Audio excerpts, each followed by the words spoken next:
우리 삶에서 보면 때로 견디기 힘든 어려운 고통들을 만나게 됩니다. 죽을 병에 걸리기도 하고 너무나도 가난해져서 하루하루 살기도 힘든 상황에 처하기도 합니다. 그런데 관계하면서 살아가는 우리 사람들이기 때문에 관계되어진 모든 사람들이 떠나고 나라고 하는 존재가 세상에 덩그러니 혼자 남아있다라고 하는 것을 느낄 때 그 소외감, 그 외로움, 내 존재가 묻혀지는 것, 내 이름 석자가 잊혀지는 것, 그것은 사람에게 절망감을 주는 매우 큰 고통입니다. 더더군다나 신앙인이 사람과의 관계에서뿐만이 아니라 하나님으로부터 잊혀진 존재가 되었다고 생각하면 정말로 큰 고통으로 다가올 것입니다. 요셉이 지금 그런 상황에 처해 있다 됩니다.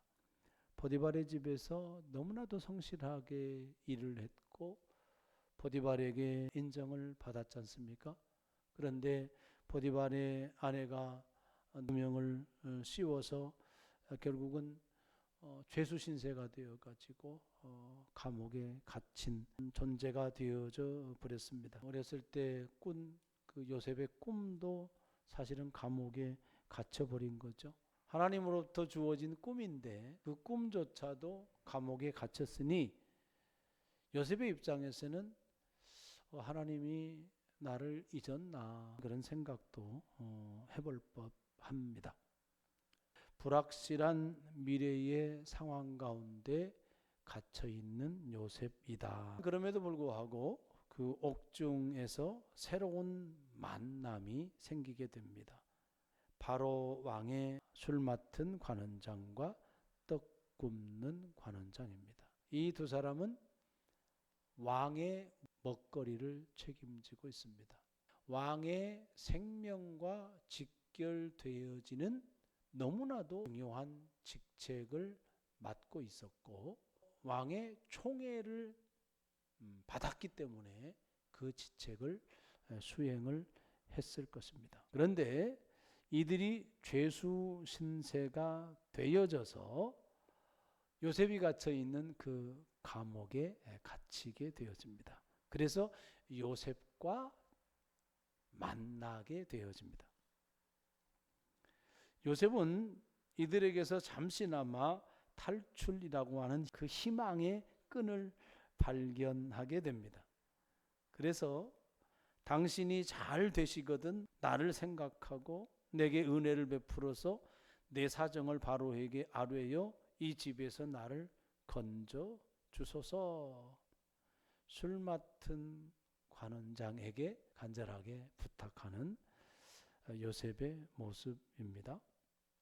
하지만 술 맡은 관원장이 요셉을 기억하지 못해요. 요셉이 부탁한 사실을 잊어버렸어요. 아니 요셉 존재 자체를 잊어버린 겁니다. 감옥에 갇힌 것도 억울하잖아요. 근데 감옥에서 살 기회를 얻었단 말이에요. 그래서 부탁까지 했는데 부탁받은 사람이 요셉이라고 하는 존재를 까마득하게 잊어버린 상황. 그 상황이 이제 오늘 본문의 말씀입니다. 하지만 이야기는 잊어버린 존재로 끝나버린 게 아니죠. 이러한 이야기 상황 속에서 하나님은 묵묵하게 하나님의 일을 이루어 가시고 있다라는 겁니다. 그래서 이 말씀은 우리가 고난을 겪을 때, 우리가 아파할 때, 우리가 고통의 어떤 터널을 통과할 때 우리에게 소망을 주시는 말씀이 되는 겁니다. 우리가 잊혀진 것 같은 삶의 자리에서 그러한 삶을 살아가고 있을 때 본문에 나오는 요셉의 삶을 교훈 삼아서 살았으면 좋겠다 말씀을 드리고 싶습니다. 첫 번째, 감옥에서 모든 재판사항을 지금 하는 사람이 요셉이잖아요. 근데 그 요셉이 아침에 들어가 보니 그들에게 근심의 빛이 있는 것을 보게 되어져요. 그리고 어찌하여 오늘 당신들의 얼굴에 근심의 빛이 있습니까? 라고 묻습니다. 고난의 자리에 있습니다. 억울함의 자리에 있습니다. 내일을 모르는 불확실한 삶을 살아가고 있는 요셉입니다. 그런데 그러한 삶의 자리에서 요셉은 매우 성실한 삶을 살고 있을 뿐만 아니라 고난이라고 하는 자기 삶의 자리에 매몰되지 않아요. 억울해. 그 감정에 매몰되지 않아요. 나는 참 비참한 인생을 살고 있는 거야. 이런 생각에 자기 자신의 마음을 빼앗기지 않아요. 요셉이 함께 옥살이를 하고 있는 사람들에 대해서 적극성을 가지고 그들을 살피고 있는 요셉의 삶의 태도를 우리가 볼 수가 있는 겁니다. 그래서 함께 갇힌 사람들의 근심을 먼저 살핍니다. 어찌해서 오늘 당신들의 얼굴에 근심의 빛이 있습니까? 무슨 걱정이 있는 것 같아요? 어려운 자리에 있을 때 다른 사람의 필요에 민감하게 예민하게 반응해 주는 것 쉬운 일이 아니잖아요. 다른 사람의 마음의 걱정, 그게 뭐가 중요한데 그렇게 그냥 스쳐 지나갈 수 있는 거잖아요. 저 사람 오늘 좀 기분이 안 좋은가 보네. 그냥 흘려보낼 수 있는 거잖아요. 그런데 그렇게 하지 않아요. 다른 사람의 필요, 다른 사람의 얼굴, 다른 사람의 근심, 다른 사람의 아픔, 다른 사람의 감정, 여기에 집중을 하고 있어요. 나도 힘든데, 나도 괴로운데, 나도 외로운데, 나도 억울해서 분해 죽겠는데 내 상황에 집중되어 있는 것이 아니에요. 나 외에 다른 두 사람에게 집중하고 있는 요셉. 한 단어로 말하면 섬김. 예수님께서도 이 땅에 오신 목적을 내가 섬김을 받으러 온 것이 아니다. 도리어 섬기려 하고 자기 자신을 대속물로 주려 합니다. 그것이 예수님의 삶의 태도란 말이에요. 십자가의 길을 걸어가면서 결국은 우리를 섬기는 거잖아요. 이 요셉의 삶의 모습에서 예수님의 모습이 보이고 있는 부분이 바로 이 지점이다. 그리고 그 이후에 자기가 받은 은사를 통하여서 그 꿈을 해석을 해 주게 됩니다. 어렵습니까? 힘듭니까? 아픕니까? 고통의 터널을 지나가고 있습니까? 그러한 삶을 살고 있을지라도 다른 사람의 아픔, 다른 사람의 걱정, 다른 사람의 필요에 예민하게 반응을 하고 내게 주어진 은사를 통하여서 그분들을 섬길 수 있는 삶. 그래서 요셉의 영성 중에 섬김의 영성 하는 교훈을 우리에게 줍니다. 자, 그 다음에 두 번째 말씀 8절 말씀 봅니다. 동시에 두 사람이 꿈을 꾸었는데 이 두 사람은 그 꿈을 해석할 수 있는 지혜와 그 통찰력과 능력이 없어요.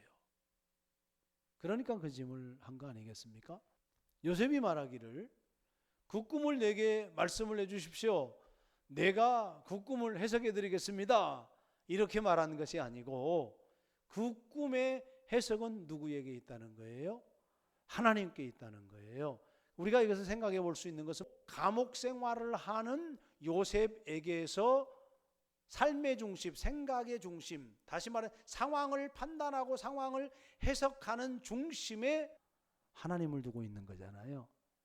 요셉의 신앙을 우리가 볼 수 있는 너무나도 중요한 대목이 바로 이 대목입니다. 감옥 생활을 하면서 정직하게 생활했고 성실하게 생활을 했고, 그것은 무엇이 바탕이 되어 있냐면 바로 하나님 중심이라고 하는 그 신앙이 바탕이 되고 있었기 때문에 그렇다. 섬김의 영성도 무엇이 바탕이 되어 있기 때문에, 하나님 중심 신앙이 바탕이 되어 있기 때문에 섬김이 가능하다. 우리는 그렇게 해석하고 적용을 할 수가 있다. 자신의 지혜나 자신의 꿈 해석 능력을 내세우지 않고 즉시 해석은 하나님께 있습니다라고 고백하고 있는 겁니다.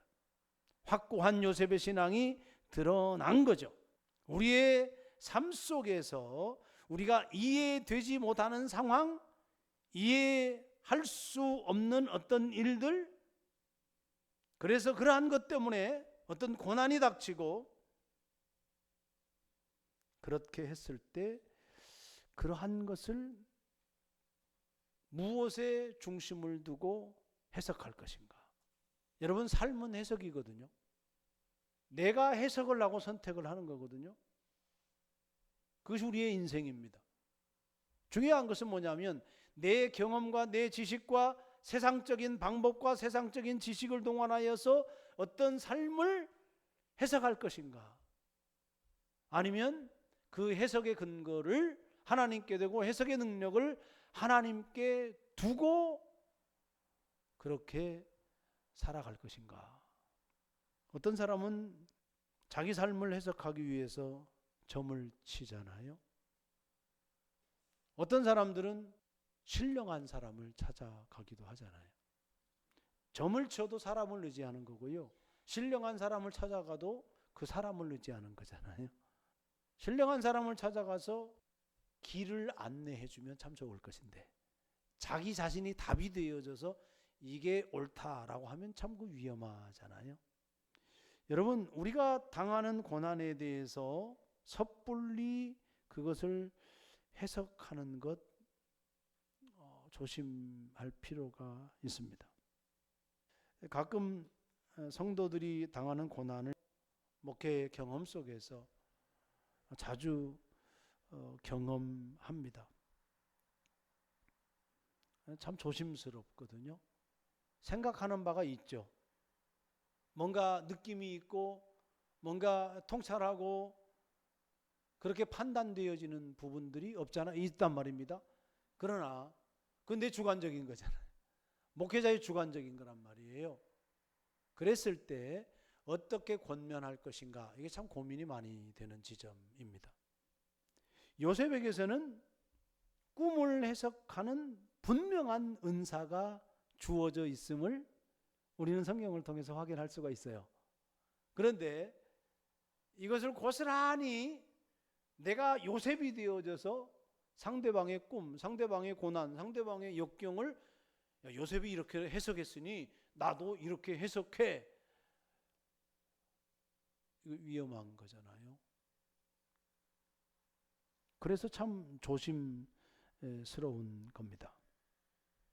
그래서 말을 아낄 수밖에 없는 겁니다.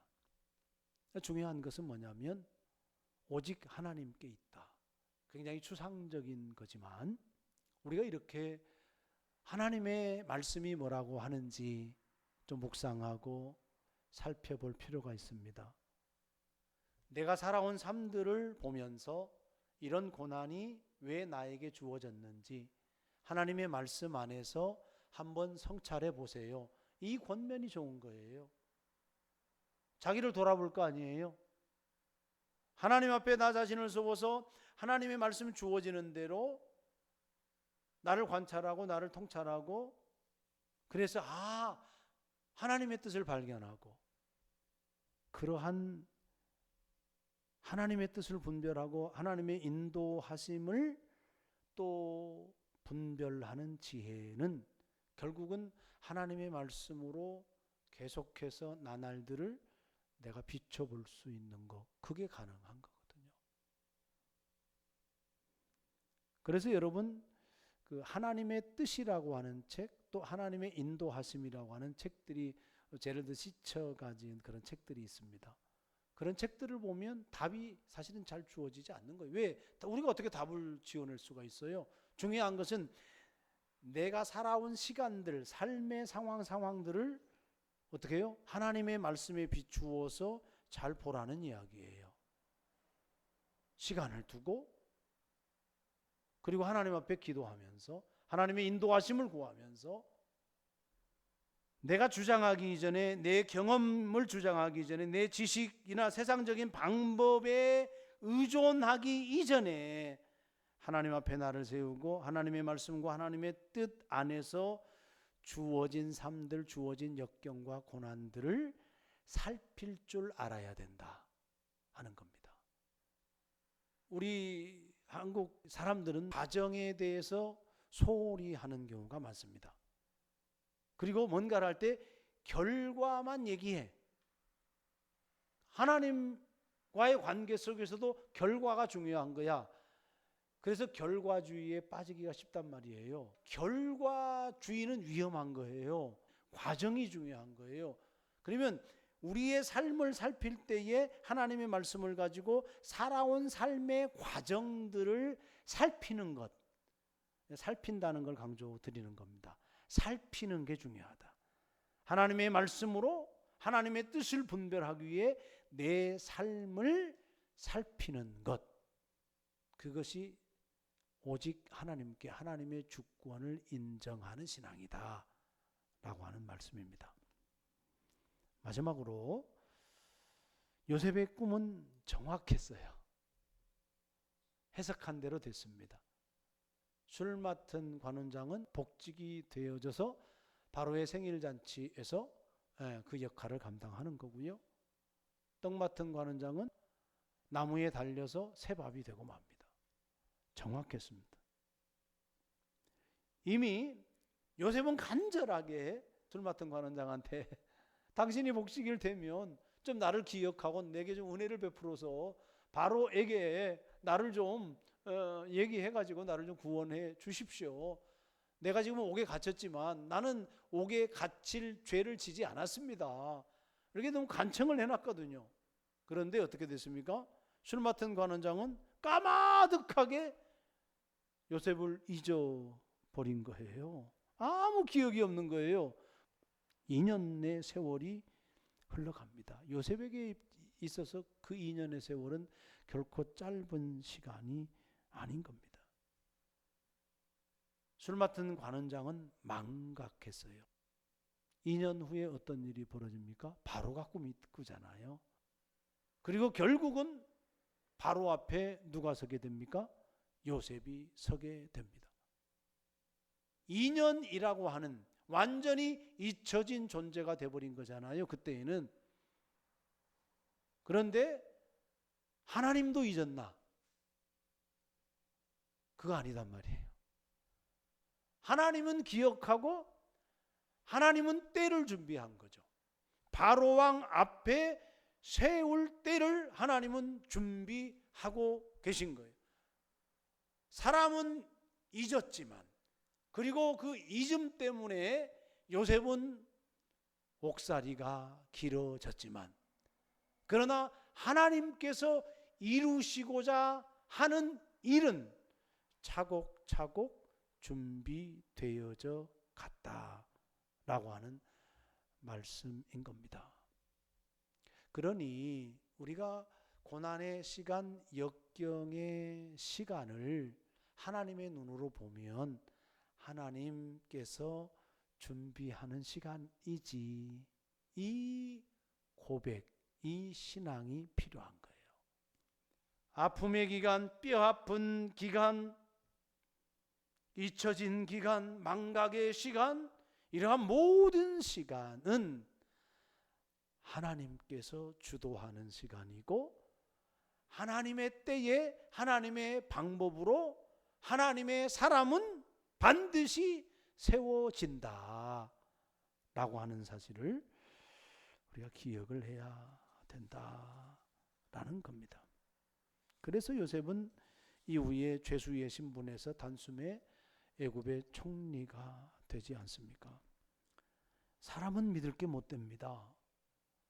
그런데 하나님은 그렇지 않아요. 사람이 잊어버렸던 그 요셉, 하나님은 잊지 않습니다. 그런 것처럼 단 한순간도 하나님은 저와 여러분들을 잊어본 사실이 없어요. 우리를 기억하고 계세요. 여러분들을 기억하고 계세요.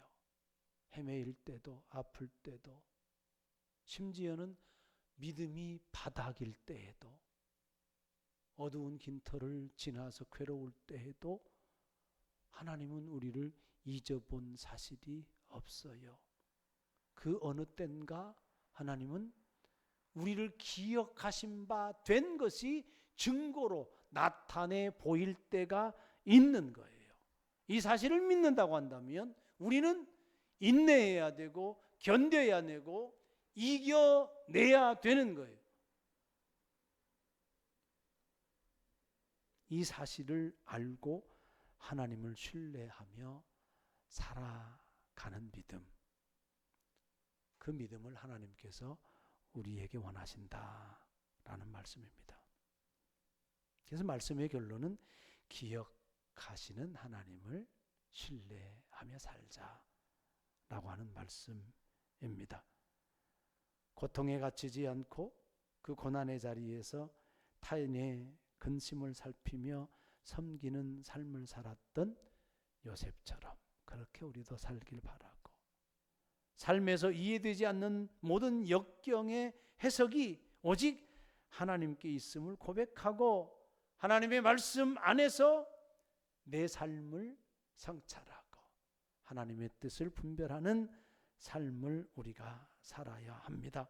사람은 잊어버립니다. 하지만 하나님은 우리를 기억하시고 하나님의 타이밍에 우리를 통하여서 하나님은 하나님의 뜻을 이루십니다. 이 하나님을 신뢰하고 살아가는 우리 모두가 되기를 주의 이름으로 축복합니다.